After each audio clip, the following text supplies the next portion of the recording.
Hey guys, so back in September of 2018, I was watching the Apple event live on their site, watching the keynote explaining the new iPhones that were coming out.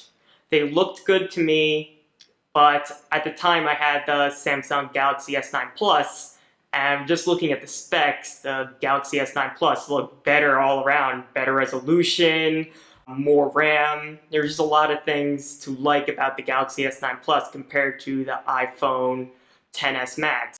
But I've always had a thing where I've always switched from the iPhones to back to the Samsung phones. First phone was an iPhone 5, and then I switched to the Galaxy Note 2, and then I kept switching, but then I started staying with Android about the Galaxy S8 Plus. So at this time I've been having Samsung phones for about a year now. But I figured, I should give it a shot. Let me go check out the new iPhone and let's actually see how it is. And I kept going back to visit this iPhone at my local Best Buy. I kept going, checking out the phone every time I went, and that grew on me more and more each time I went until eventually I bought the phone and replaced my Samsung Galaxy S9 Plus with the iPhone XS Max. So in this video, I just wanted to discuss what made me switch over from the Galaxy S9 Plus over to the iPhone XS Max.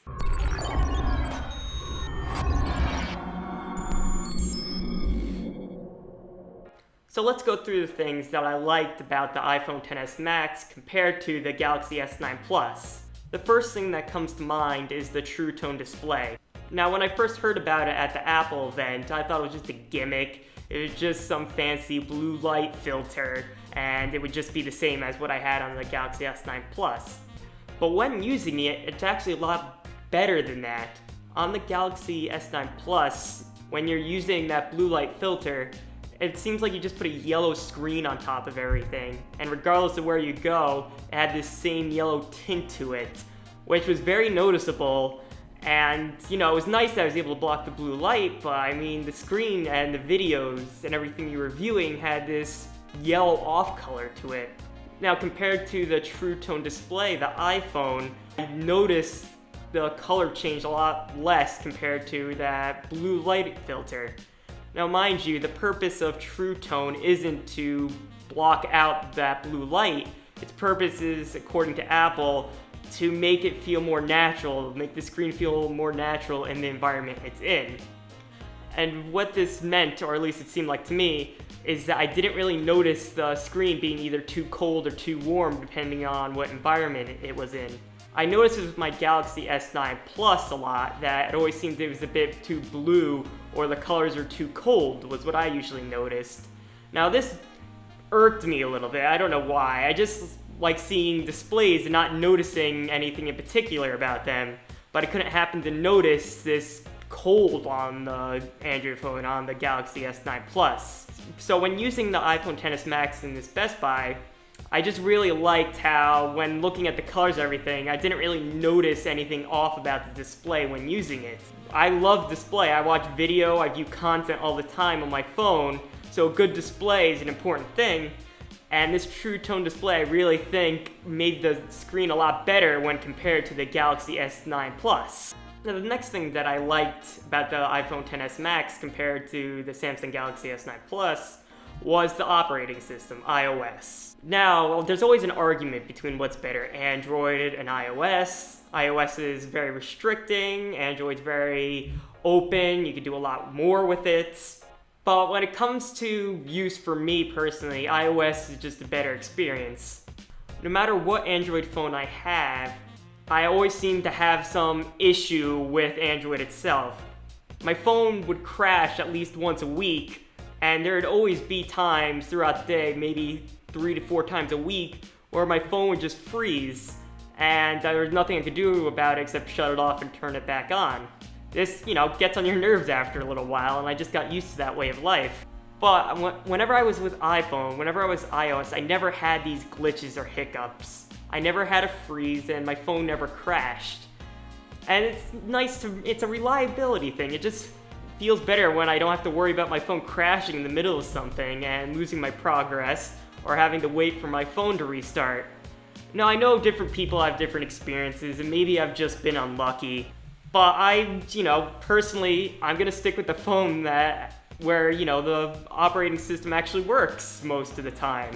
I love Android, but if all my experiences with Android have been glitchy and just honestly bad, so another push was to go back to iOS and be able to have that smooth experience. Even though it's a little more restricting, at least I'll still have this experience where I don't have to worry about the phone crashing. Now, this is going to be the weirdest thing that I preferred over the iPhone compared to the Galaxy. It's going to be the width of the phone, or just a matter of the edges itself. When the edges came out, I liked the idea of it. The display is beautiful, and when you're watching video, just seeing the content, I felt like you were more immersed in the content compared to the iPhone. But what I noticed was I grip my phone weird. I grip it from the sides like this all the time. And what the problem is with the Galaxy phones, with the edge of the screen, it always triggers something, whether it's a back button or swiping a menu in. Now, I could fix this by switching my grip, but I tried switching my grip, but it didn't really work out well for me. The other thing with the display was how wide it was, which shouldn't be much of an issue considering that their widths aren't too much different. The iPhone XS Max has a width of 77.4 millimeters compared to the Galaxy, which has a 73.8 millimeter widescreen. So it's not much of a difference there, but just holding both phones in my hand, it just feels like the Galaxy S9 Plus is just a lot thinner. I don't know, I'm not a fan of the idea of the phone just being thinner. I prefer a more wide phone, which the iPhone, gave to me. It's a strange difference, and I can't explain really why I prefer one over the other, but the feel of the iPhone without those curved edges and without wider screen, it just felt better to use when I was using video content, anything. And it helped prevent all those weird hiccups I'd have with the Galaxy phones when hitting the edges all the time by holding it. And when talking about the feels of the phone, both phones felt premium in the hand. Glass backs, glass fronts, metal sides.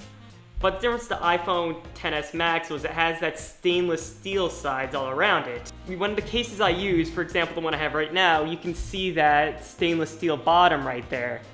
And I like looking at that compared to the Galaxy phone I had, which just had that black bottom which matched the color casing of the whole phone.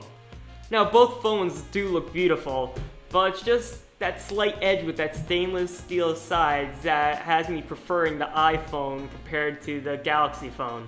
Now, there are things I miss from my Galaxy S9 Plus that the iPhone XS Max does not have. The first thing being the headphone jack. Now, both pair of headphones that I commonly use are wireless now, the Bose QC35s and the Apple AirPods.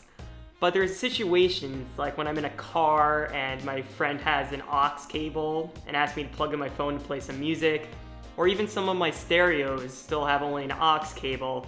It's just annoying having to get that dongle, or even find that dongle anywhere and having to use that with my iPhone, compared to the Galaxy where I can just plug and play. Now, a lot of phones are starting to follow this trend now where they're getting rid of the headphone jack, but I still like and appreciate the fact that Samsung's keeping with the headphone jack. The next thing I miss from the Galaxy S9 Plus is that fingerprint reader. Now, Face ID is great and works fine for me, but the way I open my phone, I don't like having to lift my phone and look into it every time I want to open it. I miss just being able to grab it from the side, unlock it, and then bring it up.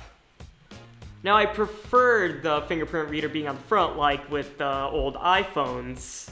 But on the back, it was still nice not having to look at my phone every time and feel self-conscious about the way I look while looking into Face ID. Which is crazy, but, it's little things like that that I miss about the fingerprint reader. I also miss the screen resolution of the Galaxy S9 Plus. Now, the resolution between the Galaxy S9 Plus and the iPhone aren't too far off.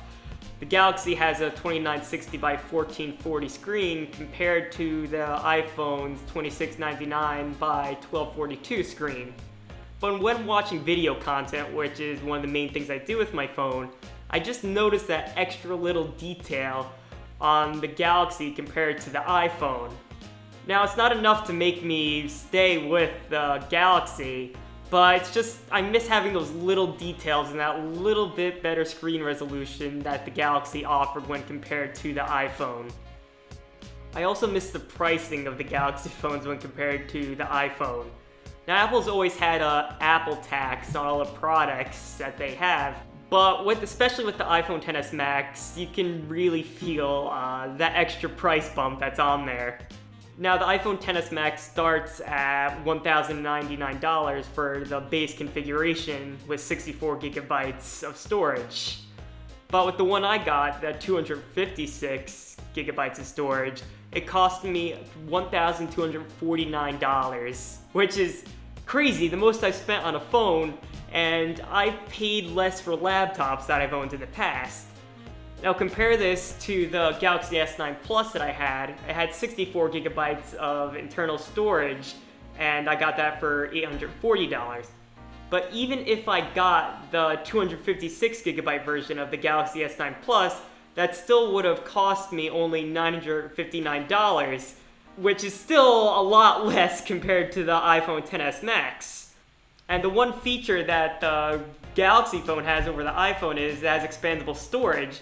So even if I got the 64 gigabytes and I found it wasn't enough, I could just get more storage for it. When compared to the iPhone, it's kind of, you have to get a new one and you're kind of screwed. Thank you guys for watching. I hope you guys enjoyed watching why I chose the Apple iPhone XS Max compared to the Galaxy S9 Plus. Now, these are all just my opinions. I'm not saying one's definitely better than the other. They're both very good phones that both have their pros and cons. And regardless of which one you have or use, you're gonna love both of them. And I'm also gonna try and keep a more consistent uploading schedule. I know it's been over a year since I last uploaded, but I've been moving apartments, dealing with grad school and everything. But hopefully now I should be more situated and be able to post more consistent videos. Thank you guys for watching, and I hope to see you in the next one.